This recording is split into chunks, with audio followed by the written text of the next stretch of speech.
Hello everyone, welcome back to athirasectalks.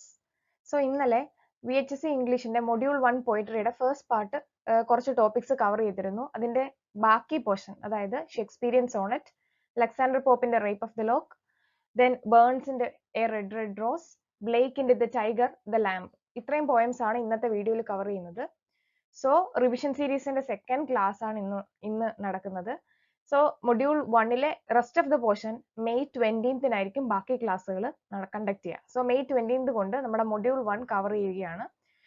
ഇതിനുള്ളിൽ തന്നെ നമ്മുടെ മൊഡ്യൂൾ 1ന്റെ കംപ്ലീറ്റ് MCQ സെഷൻസും ചാനൽ അപ്ലോഡ് ചെയ്യുന്നതാണ്. സോ നമുക്ക് ഇന്നത്തെ ക്ലാസ്സിലേക്ക് കടക്കാം. First topic is about William Shakespeare sonnet. Before moving on to the topic, let's discuss some of the brief background details about the writer William Shakespeare. He was born on 23rd April 1564. At age 7, he started learning a heavily classical curriculum at the local grammar school, but he did not attend any university. പിന്നീട് അദ്ദേഹം 18ാമത്തെ വയസ്സിൽ an ഹദാവയെ കല്യാണം കഴിക്കുന്നുണ്ട്. 1580s ലണ്ടനിലേക്ക് പോകുന്നു. പിന്നെ 1585 മുതൽ 1592 വരെയുള്ള അദ്ദേഹത്തിന്റെ കരിയറിനെ അറിയപ്പെടുന്ന ലോസ്റ്റ് ഇയേഴ്സ് എന്നാണ്. വേറെ ഒന്നും കൊണ്ടല്ല, ഇത്രയും ഈ ഒരു ടൈം പീരീഡിലുള്ള നടന്ന കാര്യങ്ങളുടെ ഹിസ്റ്റോറിക്കൽ എവിഡൻസ് ഒന്നും തന്നെ നമുക്ക് കിട്ടിയിട്ടില്ല. സോ ആ ടൈമിൽ എന്തൊക്കെയാണ് അദ്ദേഹത്തിന്റെ വർക്ക്സ് ഒന്നും നമുക്ക് അറിയാനായിട്ട് സാധിച്ചിട്ടില്ല. പിന്നെ പറയുന്ന കാര്യം 1592 we could see him as a rising actor. Then 1592 to 1594, which is an important period. So during that period, the London theatre closed because it is a plague year. And during that time, his attention was shifted to dramatic poetry. And in 1595, he became in company with Lord Chamberlain's company of actors. And in 1610, he returned to Stratford and wrote his last plays. And in 1589 to 1613, he produced most of his literary works. And in 1613, Globe Theatre was burned while performing his play Henry VIII. അപ്പം theatre burn ചെയ്തു. പക്ഷെ അദ്ദേഹം wealthy ആയതുകൊണ്ട് തന്നെ കുറെ ഈ theatre rebuild ചെയ്യാനായിട്ട് അദ്ദേഹം ഡൊണേറ്റ് ചെയ്യുന്നുണ്ട്. And in 23 April 1616 he died and he was buried in Holy Trinity Church in Stratford. ഇത്രയാണ് അദ്ദേഹത്തിന്റെ ലൈഫ് പീരീഡിൽ വരുന്ന ഡീറ്റെയിൽസ് എന്ന് പറയാനായിട്ട് പറ്റുന്നത്. ഹാംലെറ്റും 12th നൈറ്റ് എടുക്കുമ്പോഴത്തേന് വർക്കിന്റെ ഡീറ്റെയിൽസ് എല്ലാം തന്നെ അവിടെ കൊടുക്കാം. So without wasting the time, let's move on to the sonnets. നമുക്ക് മേജർ ആയിട്ട് 3 സോണറ്റ്സ് ആണ് സിലബസിൽ തന്നിട്ടുള്ളത്. നമ്പർ 1 സോണറ്റ് 18, അല്ലെങ്കിൽ ആ സോണറ്റിനെ വിളിക്കുന്ന പേരാണ് shall I compare thee to a summer night. Then sonnet 13, when to this session of sweet silent thought. Then sonnet 116, let me know to the marriage of true minds. അപ്പം ഈ 3 സോണറ്റിന്റെ പേരുകൾ പഠിച്ചു വെക്കുക. അതുപോലെ സോണറ്റിന്റെ ഫസ്റ്റ് ലൈൻ, സോണറ്റിന്റെ ലാസ്റ്റ് കപ്ലറ്റ്സ്, റൈമിംഗ് കപ്ലറ്റ്സ് 2 ലൈനും പഠിച്ചു വെച്ചിരിക്കണം. ഏതെങ്കിലും ഒന്ന് ചിലപ്പോൾ ചോദിക്കാനായിട്ട് സാധ്യതയുണ്ട്. In general, talking about his sonnet, he wrote 154 sonnet, which was most probably written in between 1592 to 1598. It was published in 1609 by Thomas Thorpe, and it was published in quarter form along with his long poem The Passionate Pilgrim. Thorpe dedicated it to WH. ഈ WH എന്ന് പറയുന്ന ആൾ, it could be either William Herbert or Henry Wriothesley. He is an Earl of Southampton.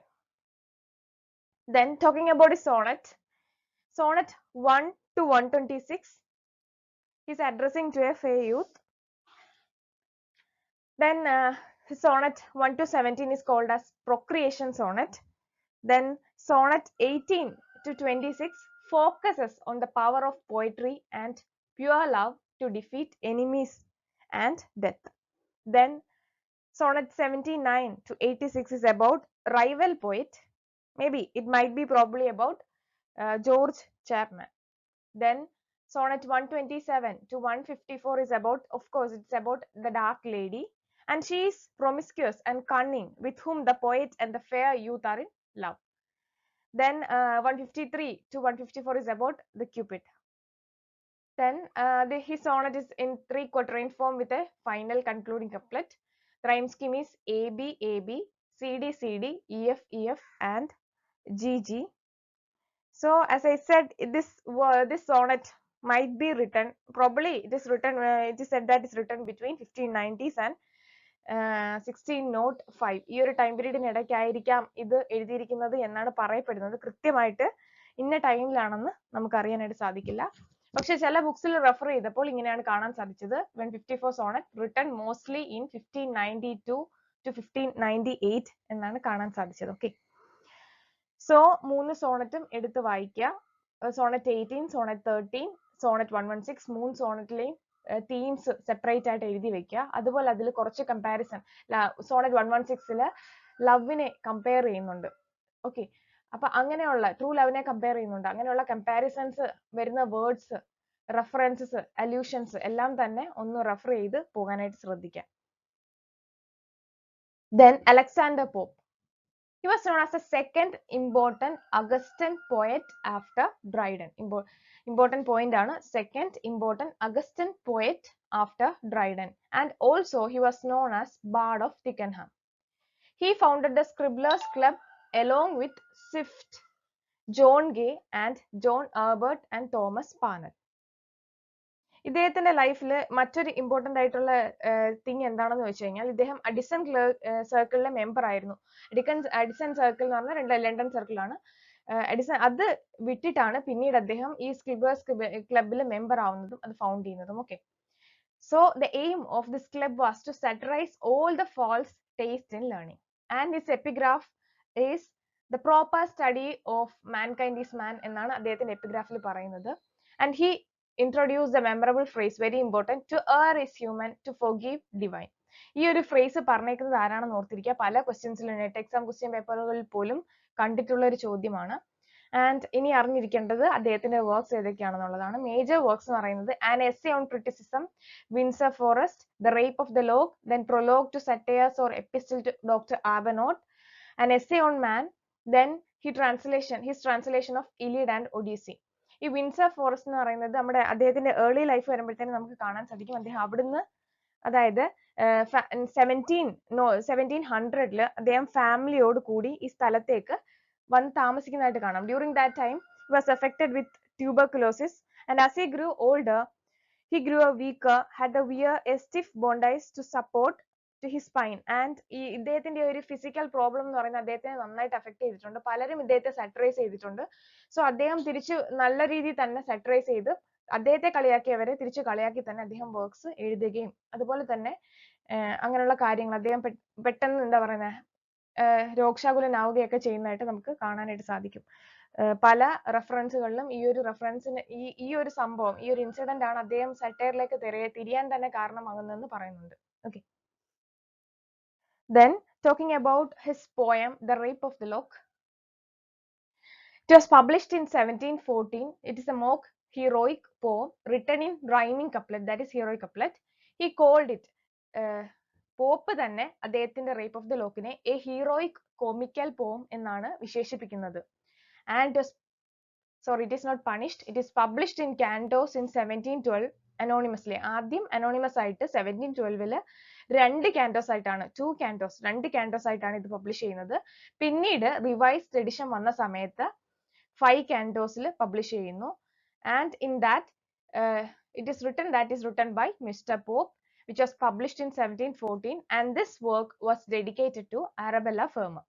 അപ്പം ഈ ഒരു വർക്കിൽ നമ്മൾ ഓർത്തിരിക്കേണ്ട രണ്ട് പേരുകളുണ്ട്. ഒന്ന് of course it's Arabella Fermor and the other is Carlyle. Okay, actually ഈ ടൈറ്റിൽ എടുത്ത് നോക്കുവാണെങ്കിൽ ഈ title rape of the lock എന്നാണ് കൊടുത്തേക്കുന്നത് അല്ലെ. റേപ്പ് എന്ന് പറഞ്ഞാൽ ആ വാക്കിന്റെ ലിറ്ററൽ മീനിങ് അല്ല ഉപയോഗിച്ചിരിക്കുന്നത്. പകരം ലാറ്റിനില് ഈ റേപ്പ് എന്ന് പറഞ്ഞ വാക്കിന്റെ മീനിങ് ഗ്രാബ് ഓർ സ്നാച്ച് എന്നാണ്, അതായത് തെഫ്റ്റ് എന്നാണ് ഈ ഒരു വാക്കിന് ഇവിടെ മീനിങ് വരുന്നത്. The rape of the lock നമുക്ക് ഹൈപ്പർബിൾ ആണെന്ന് പറയാം, അതായത് എക്സാജറേഷൻ ഓഫ് എ ഫാക്ട്, ഒരു കാര്യത്തിന് ട്രിവിയൽ ആയിട്ടൊരു സംഭവത്തിനെ ഇവിടെ എക്സാജറേറ്റ് ചെയ്ത് കാണിക്കാൻ വേണ്ടിയിട്ട് ഉപയോഗിക്കുന്ന ഒരു വാക്കാണ് എന്ന് പറയാം. So it's a hyperbole. Then trivial event treated in epic form. It is based on real incident, ശരിക്കും നടന്ന ഒരു റിയൽ ഇൻസിഡന്റിനെ ബേസ് ചെയ്തിട്ടാണ് ഈ ഒരു പോം മൊത്തത്തിൽ പോപ്പ് കമ്പോസ് ചെയ്യുന്നത്.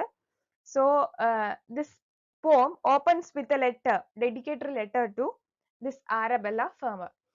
സ്റ്റാർട്ടിങ്ങിൽ തന്നെ ഒരു ലാറ്റിൻ എപ്പിഗ്രാം കാണാനായിട്ട് സാധിക്കും.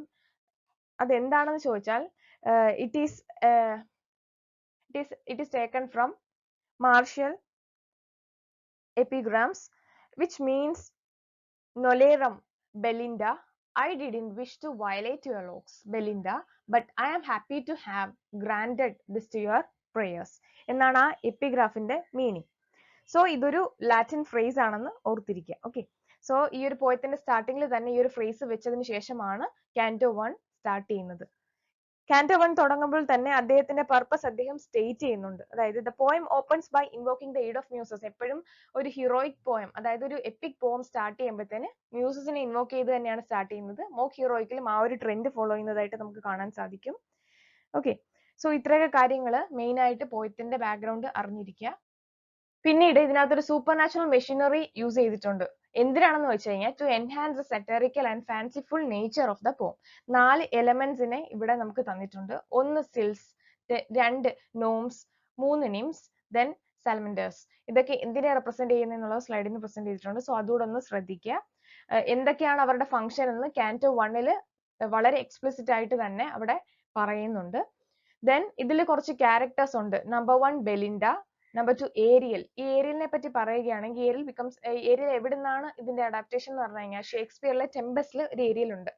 അപ്പം അവിടെ നിന്നായിരിക്കാം ഈ ഒരു സിൽഫിനെ എടുത്തേക്കുന്നതെന്ന് നമുക്ക് പറയാനായിട്ട് സാധിക്കും. Then Baron Lord Peter, then Clarissa, Umbriel, the Queen of Spleen. ഇത്രയാണ് ഇതിലെ ക്യാരക്ടേഴ്സ് ആയിട്ട്, മെയിൻ ക്യാരക്ടേഴ്സ് ആയിട്ട് വരുന്നതെന്ന് നമുക്ക് കാണാൻ സാധിക്കും. 5 കാൻഡോസ് ഉണ്ട്. പോയം വായിക്കാൻ ബുദ്ധിമുട്ടുള്ള ഒരു പോയം ഒന്നുമല്ല, വളരെ അത്ര ഡിഫിക്കൽട്ട് ലാംഗ്വേജ് ആണെന്ന് എനിക്ക് തോന്നിയില്ല. അതുകൊണ്ട് 5 കാൻഡോസും വായിച്ചു തന്നെ പോവുക. ഇതിനകത്ത് കുറച്ച് റെഫറൻസും കാര്യങ്ങളും ഒക്കെ തന്നെ വരുന്നുണ്ട്. സോ ഒറിജിനൽ പോം വായിക്കുക. ഒറിജിനൽ പോം വായിക്കുക എന്ന് പറഞ്ഞു കഴിഞ്ഞാൽ പകുതി നമ്മുടെ മുക്കാ ഭാഗവും പഠിക്കേണ്ട ഇത് കഴിഞ്ഞു എന്നുള്ളതാണ്. ബാക്കി ബാക്ക്ഗ്രൗണ്ട് സ്ലൈഡിൽ കൊടുത്തിട്ടുണ്ട്. Okay, then Robert burns. Robert Burns is the pioneer of romantic movement. He is a farmer, laborer with mad poetry skill. ഇദ്ദേഹത്തിന് യൂണിവേഴ്സിറ്റി എഡ്യൂക്കേഷൻ കരസ്ഥമാക്കി ഹൈലി എഡ്യൂക്കേറ്റഡ് ആയിട്ടുള്ള ഒരാളൊന്നുമല്ല. ഒരു ബാലഡ് ഫോമിലാണ് മിക്കവാറും അദ്ദേഹത്തിന്റെ പോയിംസ് ഒക്കെ എഴുതിയിരിക്കുന്നത്. And he is called as a native bard of Scotland. He preserve the traditional Scotland songs. പക്ഷെ അദ്ദേഹത്തിന്റെ പോയത്തിൽ ഒരു ലൈഫ് ഉണ്ട്, ഒരു ബ്യൂട്ടി നമുക്ക് കാണാൻ സാധിക്കും. വളരെ സിമ്പിൾ വേയിൽ എഴുതിയേക്കുന്നെങ്കിൽ പോലും ഒരു പോയട്രിയുടെ ബ്യൂട്ടി അദ്ദേഹത്തിന്റെ പോയത്തിൽ വളരെ എക്സ്പ്ലിസിറ്റ് ആയിട്ട് നമുക്ക് കാണാൻ സാധിക്കും. A red rose. It was first published in 1794 collection of traditional Scottish song which is set to music. അപ്പം ഒരു ബാലഡിന്റെ ഫോമിലാണ് എഴുതിയേക്കുന്നതെന്ന് പറയുമ്പോൾ തന്നെ നമുക്കറിയാം ഇത് it is meant to be sung in 4 quatrains in 2 stanzas. അതായത് 16 ലൈൻസ് ഉള്ള ഒരു പോമാണ് ഈ എ റെഡ് റോസ് എന്ന് പറയുന്നത്. ആൻഡ് ലോങ് ലൈൻസ് എന്ന് പറയുന്നത് അയാംബിക് ടെട്രാമീറ്ററിലാണെങ്കിൽ ഷോർട്ട് ലൈൻസ് അയാംബിക് ട്രൈമീറ്ററിലാണ് എഴുതിയേക്കുന്നത്. ഇതിവിടെ 2 കമ്പാരിസൺ വെച്ചാണ് ഈ ഒരു പോയം സ്റ്റാർട്ട് ചെയ്തേക്കുന്നത്. സ്റ്റാർട്ടിംഗ് ലൈനിൽ തന്നെ my love is like A red rose എന്ന് പറയുന്നുണ്ട്. അതുപോലെ തന്നെ melody that is sweetly played in tune. My love is like A melody that is sweetly played in tune. അതായത് 2 സിമിലി വെച്ച് തന്നെയാണ് ഈ ഒരു പോയം തുടങ്ങുന്നത്. പിന്നീട് വളരെ ബ്യൂട്ടിഫുൾ ആയിട്ട് നേച്ചറിന്റെ തീം ഇൻകോർപ്പറേറ്റ് ചെയ്ത് പോകുന്നുണ്ട് എന്നായിട്ട് കാണാം. അതായത് എന്റെ പ്രേമം ഇങ്ങനെയാണ് എന്ന് പറഞ്ഞു പോകാൻ വേണ്ടിയിട്ട് അദ്ദേഹം പറയുന്ന കുറെ കാര്യങ്ങൾ. എന്നിട്ട് ലാസ്റ്റ് ഫൈനൽ കപ്ലെറ്റ് പറയുന്നുണ്ട് time will not affect our love. അതായത് ട്രൂ ലവ് എന്ന് പറയുന്ന ഒരു കൺസെപ്റ്റ് ഇവിടെയും വരുന്നതായിട്ട് കാണാനായിട്ട് സാധിക്കും. സമയം നമ്മളെ ബാധിക്കില്ല എന്ന് പറഞ്ഞ് ആ ഒരു നോട്ടിൽ ഈ ഒരു പോയം കമ്പോസ് ചെയ്ത് നിർത്തുകയും ചെയ്യുന്നുണ്ട്. Okay, then William Blake. He was born in 1757 in London. He's an apocalypse poet. ഈ ഒരു തീം അപ്പോകാലിപ്സ് എന്ന് പറഞ്ഞ തീം അദ്ദേഹത്തിന്റെ വർക്കിലും നമുക്ക് ആ ഒരു ഇൻഫ്ലുവൻസ് നമുക്ക് കാണാൻ സാധിക്കും. ഫസ്റ്റ് അദ്ദേഹത്തിന്റെ സോങ് ഓഫ് ഇന്നസെൻസ് ആണ് വരുന്നത്, which was published in 1789 and then came his song of experience in 1794. Song of എക്സ്പീരിയൻസിലാണ് ദ ടൈഗർ പബ്ലിഷ് ചെയ്തിരിക്കുന്നതെങ്കിൽ സോങ് ഓഫ് ഇന്നസെൻസിലാണ് ദ ലാംബ് പബ്ലിഷ് ചെയ്തിരിക്കുന്നത്. പിന്നെ അദ്ദേഹത്തെ വെച്ചിട്ട് 2 വർക്ക്സ് ഓർത്തിരിക്കുക, എഴുതിയേക്കുന്ന ആൾക്കാരുടെയും പേര് ഓർത്തിരിക്കുക. ഹരോൾഡ് ബ്ലൂം ആണ് ബ്ലേക്സ് അപ്പോകാലിപ്സ് എഴുതിയിരിക്കുന്നത്. അതുപോലെ തന്നെ ഫിയർഫുൾ സെമെട്രി സ്റ്റഡി ഓഫ് ലേക്ക് എഴുതിയിരിക്കുന്നത് നോർത്രോ ആണ്. അപ്പൊ ഈ 2 പേരുകളും ഓർത്തിരിക്കുക. Then talking about the Tyger, it is a 6 stanza poem in quatrains. Total 24 lines ഉണ്ട്. As I said, it was published in Songs of Experience, which was published in 1794, and it was written to complement his earlier collection. അതായത് songs of ഇന്നസെൻസിന്റെ ഒരു sister part ആണ് song of experience എന്ന് പറയുന്നുണ്ട്. അതിന്റെ rhyme scheme AABB ആണ് കൊടുത്തിരിക്കുന്നത്. Then lamp. Lamb appeared in the collection Song of Innocence in 1789. It had a total number of 20 lines. The Lamb has 2 stanzas, each contain 5 rhymed couplets. And Lamb is a frequently used name of Jesus Christ, as well as it is used throughout the book of Revelation. ഈ ഒരു പോയത്തിൽ റെഫ്രെയിൻ use ചെയ്തിട്ടുണ്ട്. ആ റെഫ്രെയിൻ line ആണ് ഇവിടെ coat ചെയ്തിരിക്കുന്നത്. Little lamb who made thee, dost thou know who made thee? And the meter used in the lamb is trochaic. അപ്പൊ ഇത്രയാണ് the rest of the poem, module 1 rest of the poem. Almost കാര്യങ്ങളെല്ലാം തന്നെ touch ചെയ്തിട്ടുണ്ട്. Poem ഉറപ്പായിട്ടും എടുത്ത് വായിക്കണം. ഇപ്പം rape of the ലോക്കാലും വളരെ ബ്യൂട്ടിഫുൾ പോയമാണ്. വായിച്ചെടുക്കാൻ ബുദ്ധിമുട്ടുള്ള പോയം എന്നല്ല, ഒരു വട്ടം നമ്മൾ അതിന്റെ മീനിങ്സ് ഒന്ന് അറിഞ്ഞൊന്ന് വായിക്കുകയാണെങ്കിൽ പിന്നീട് സെക്കൻഡ് റീഡിംഗിൽ വലിയൊരു ഡിഫിക്കൽട്ട് ഉണ്ടാവില്ല.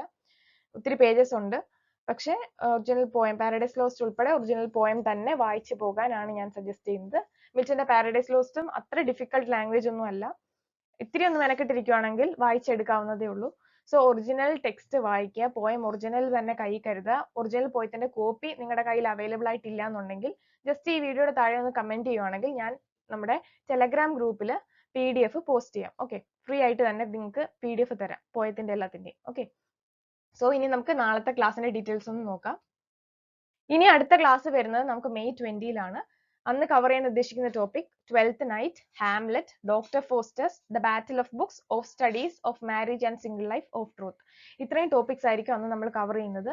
ഈ ഒരു May 20 കൂടി തന്നെ മൊഡ്യൂൾ 1-ന്റെ MCQ സെഷനും നമ്മൾ തീർക്കും. അതുപോലെ ഇത്രയും ടോപ്പിക്സും കവർ ചെയ്യും. ഓക്കെ, സോ എല്ലാവരും പ്രിപ്പയർ ചെയ്തോളുക, നന്നായിട്ട് തന്നെ പഠിക്കുക. എക്സാം ഉടനെ വരുന്നത് നമുക്കറിയാം, June 24-നാണ് എക്സാം. സോ സമയം കളയാതെ ടോപ്പിക്സ് റിവൈസ് ചെയ്ത് തന്നെ പോവുക. ഒരു കാര്യം ഒരു വട്ടം നോക്കാതെ പലവട്ടം നോക്കി പഠിക്കുന്നതായിരിക്കും നല്ലത്. പല കാര്യങ്ങളും നമുക്ക് ഉറപ്പായിട്ടുള്ള കാര്യങ്ങളാണെങ്കിൽ പോലും മറന്നു പോകും. സോ കണ്ടിന്യൂസ് ആയിട്ട് റിവൈസ് ചെയ്ത് പോവുക. പല യൂട്യൂബ് ചാനൽസിലും നല്ല നല്ല ക്ലാസ്സുകളുണ്ട്. യൂട്യൂബ് ചാനൽസിനെ ക്ലാസ്സുകൾക്ക് റെഫർ ചെയ്യുക. Okay, thank you.